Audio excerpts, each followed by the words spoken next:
Yalda, thank you. Well, that was Sky News at 10. Coming up, we'll take a first look at tomorrow's newspapers in the press preview. Tonight, we're joined by journalist and commentator Ali Miraj and journalist and broadcaster Jenny Kleeman. Amongst the stories, we'll be discussing this on the front of the Metro. Its headline, Trump drops F-bomb. We'll be right back. Do stay with us.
Turkey is burying its dead.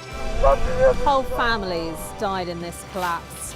Generations wiped out. I'm Siobhan Robbins, Sky's Europe correspondent based here in Berlin. This is just a small sample of the deadly arsenal taken off the streets. Anyone could say, I'll do that, and then have to go and shoot someone. Yes. Sky News, get the full story first.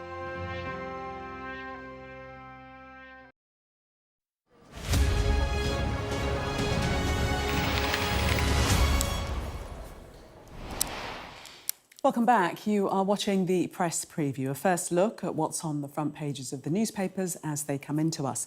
It's time to see what's making the headlines with journalist and commentator Ali Miraj and journalist and broadcaster Jenny Kleeman. They'll be with us from now until just before midnight. So let's see what's on some of those front pages for you now. Trump drops F-bomb is the headline in the Metro as Donald Trump accuses Israel and Iran of breaking a ceasefire that was just hours old. The Financial Times also looks at Trump lashing out at Israel and Iran, but also focuses on a drop in oil prices, signalling confidence that a fragile ceasefire will hold. The front of the Times says the UK will buy a new squadron of fighter jets to match Russia and China for the first time since the Cold War. As the PM warns, we can no longer take peace for granted. Same story in the Daily Telegraph. British jets to carry nuclear warheads, they report, after a landmark deal struck with the US. That's also on the front of the Eye. Different story on The Sun about how the government must crack down on asylum seekers working illegally as food delivery riders. Same in the Daily Express, which adds services like Deliveroo, Just Eat and Uber Eats, were turning a blind eye and hiring riders from migrant hotels. Well, with me tonight, journalist and commentator Ali Miraj and journalist and broadcaster Jenny Kleeman. Welcome to both of you. Let's start with the Metro and that F-bomb that I heard go out live, for which we had to apologise straight after. It was a shock. It was, or was it? I mean, it's the first time you have a president using that language live whilst talking to the press. You can learn a lot about the British press, though, from how this is reported. I have made a little scientific study here. I can tell you which newspapers have used asterisks in reporting the F-bomb. The Star, the Metro, the Times and the Telegraph won't use the F word in its full, but the FT and the Guardian will, which tells you something about the state of British publishing. But there you go. I mean, Donald Trump wanted to be travelling to NATO, riding on a wave of approval, a victory lap. He took ownership of this war, a war which Israel started and initially America distanced itself from, but he took ownership of it. He announced the ceasefire on social media. He even named the war on social media. Henceforth, this shall be known as the 12-day war, and was quite annoyed when reality seemed to be a bit messier than the myth he was creating for himself, because this was set to be his biggest achievement yet. He wanted to travel to NATO and be congratulated. And as we will come to discuss, some people were congratulating him anyway. But things are messy. And you have US outlets this evening reporting that, according to American intelligence sources, this 5-page classified dossier, it may be the case that uranium in Iran was moved before the strike, that Iranian capabilities have only been put back, nuclear capabilities have only been put back a few months here. So I would be wary of thinking either that the ceasefire will hold necessarily, or that Iran has been catastrophically set back by what's happened here. But Donald Trump wants to write the history books himself on social media, and that's how he did it. And he was frustrated when the story was a bit more gritty than he would have liked. Yes, and we have had the White House suggesting that it's malicious media that are giving the disinformation about the capabilities being completely obliterated, and that they should be congratulating the military for carrying out the strikes. And it's mealy-mouthed media who want to bring Donald Trump down. Well, it's very clear, it's very difficult to know exactly how successful they've been if you don't actually have people on the ground to verify these things. But look, it's interesting because on Sunday, Donald Trump was hinting that he might be up for regime change. Now he's rode back from that position, and to be fair to him, if it is one and done, and this is the new Trump doctrine, which J.D. Vance is trying to portray it as, that he's gone in, he's hit hard, but he doesn't want to have boots on the ground. He doesn't want to get involved in a forever war, unlike George W. Bush and some of his other predecessors. That will be interesting. This was clearly Trump very frustrated because he doesn't want to get involved in wars. He also wants to be the big guy in the room. He came in behind Israel because he felt that this would degrade Iran's nuclear capability, if not forever, because they obviously have intelligence there as well in terms of, you don't just because you hit sites doesn't mean you remove the intellectual property of it, but certainly degrade it or delay it for a period of time.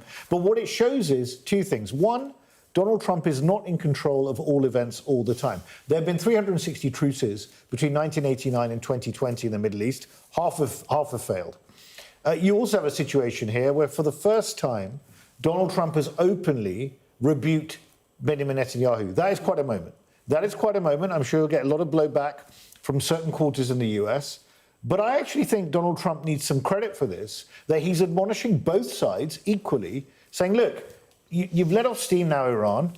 Israel, get back in your box, right? This thing has been now done. We need peace. Is it equal, though? Because he seemed to be more annoyed at Israel.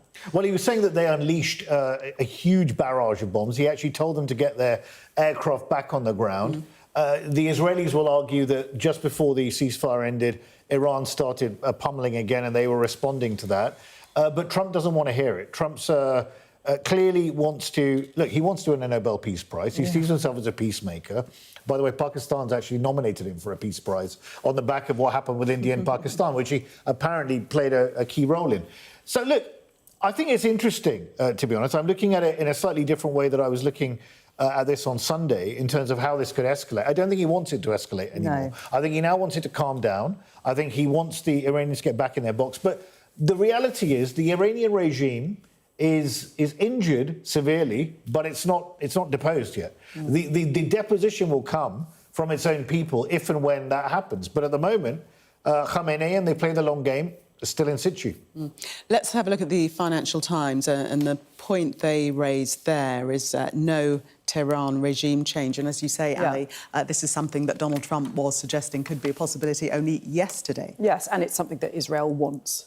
But there is a sense that there was no appetite for escalation among from the Americans and from Iran. So here we are.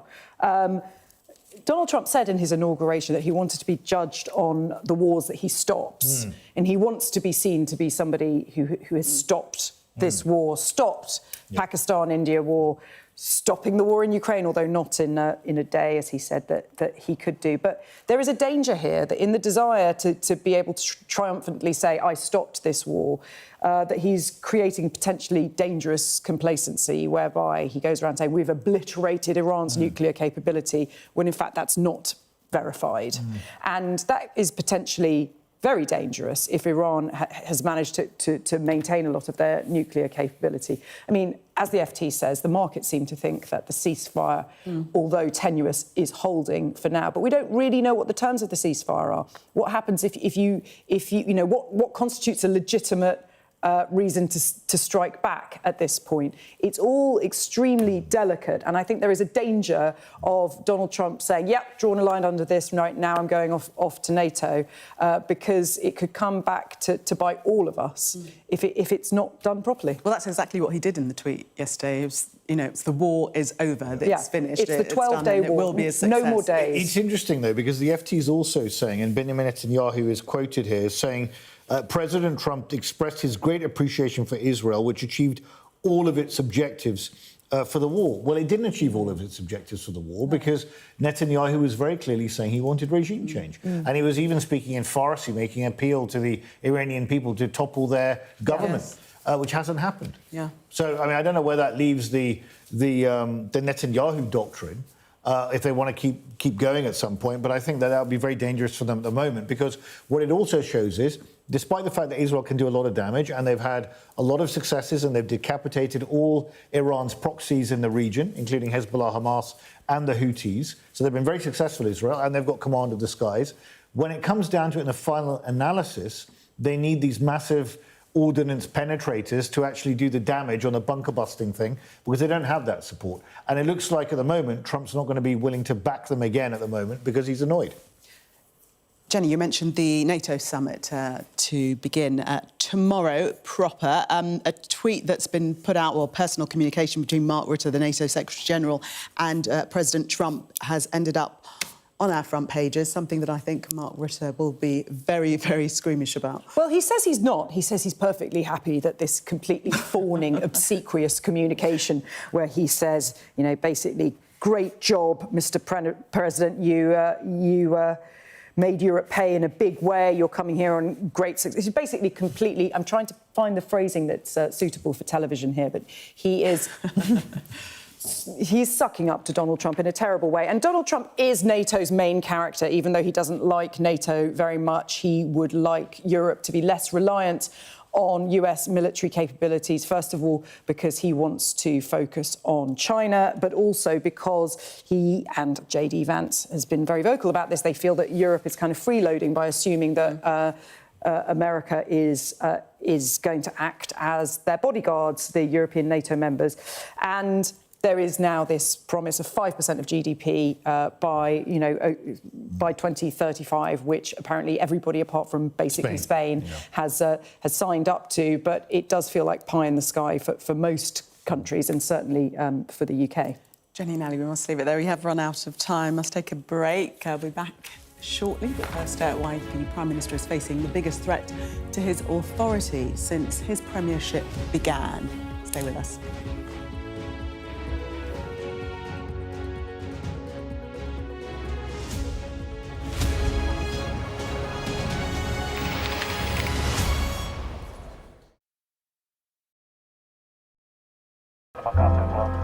The only way to Gaza for us right now is with the Israeli military.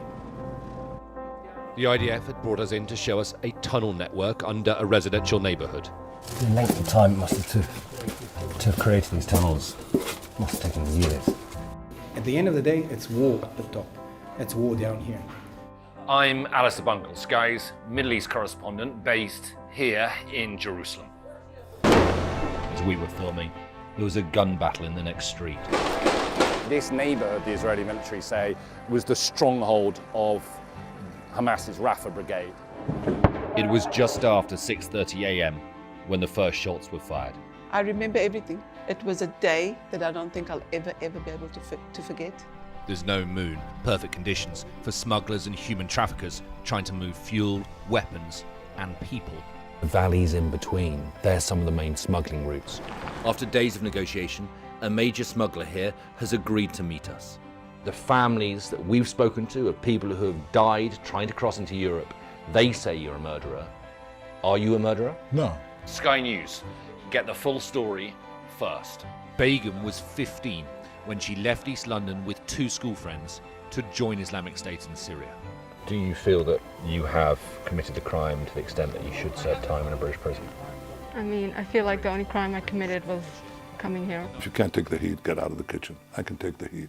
The second thing that Harry Truman said, was in politics, if you want a friend, get a dog.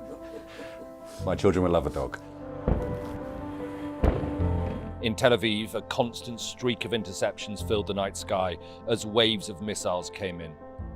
It appears to be a very, very large and sustained attack on Israel. We've got your Sunday mornings covered. From the front page and the sounds of the streets to the voices of the people who make the major calls and big picture politics beyond Westminster. We'll put you at the heart of our story. I'm ready. Are you? Join me, Trevor Phillips, Sunday mornings on Sky News. I'm Stephen Murphy, and I'm Sky's Ireland correspondent based here in Dublin. The waters of Ireland and Britain should be home to great white sharks.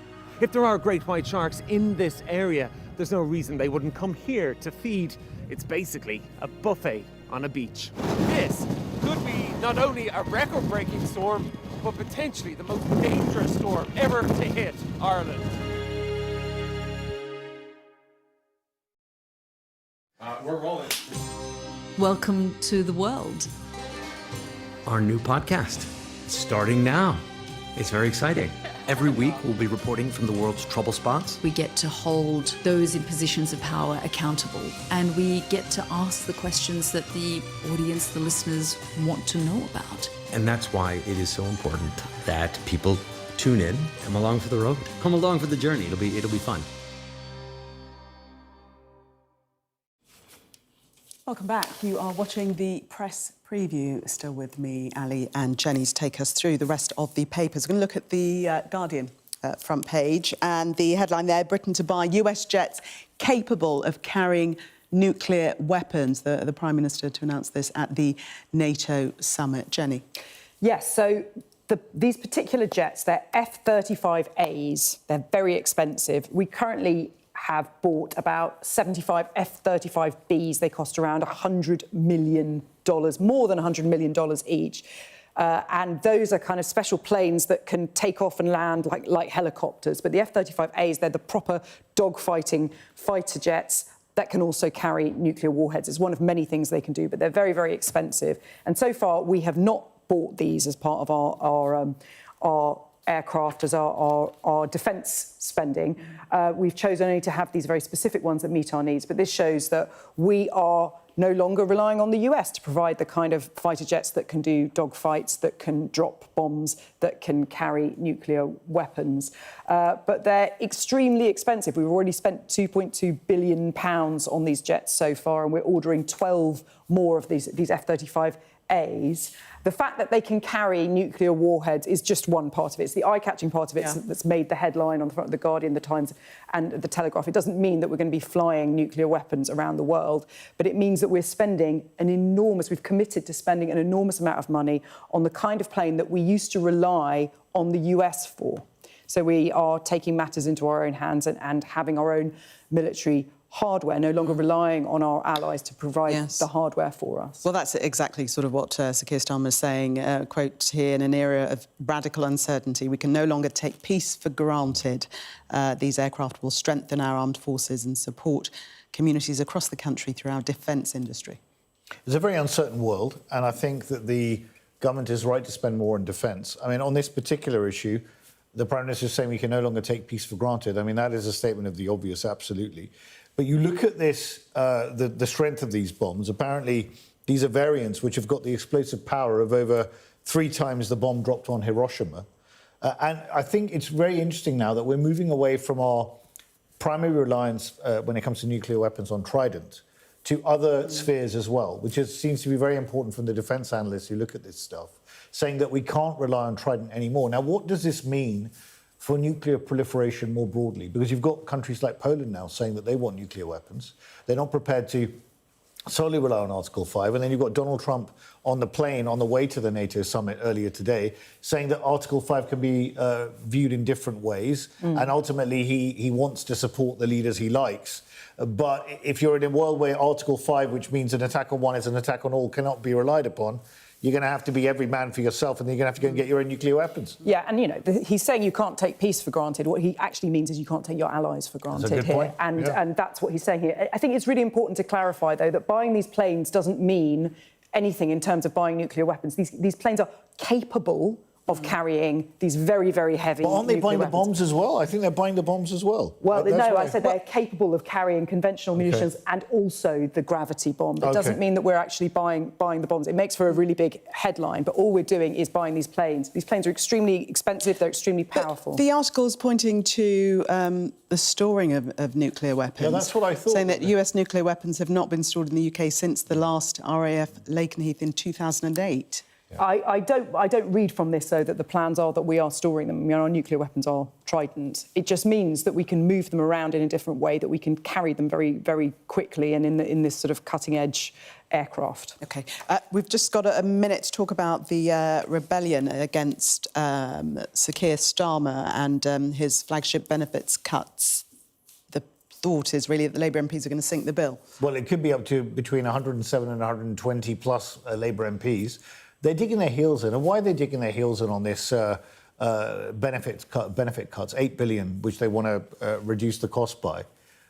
It's basically because there's been a reversal on winter fuel payment. There's potentially going to be a complete change of tack on the 2-child benefit cap. And these Labour backbenchers are smelling blood. They're smelling weakness. Now, Rachel Reeves is out there, the Chancellor, saying that effectively this is a confidence vote in the Prime Minister. The Prime Minister is saying, no, it's not a confidence vote. And the whips are like panicking, thinking, oh, well, we better delay the vote next Tuesday because we haven't got the numbers. And Kemi Badenoch saying, we'll back you if you actually reduce the welfare bill. Under condition. Ali and Jenny, we must leave it there. We'll see you at the top of the 11.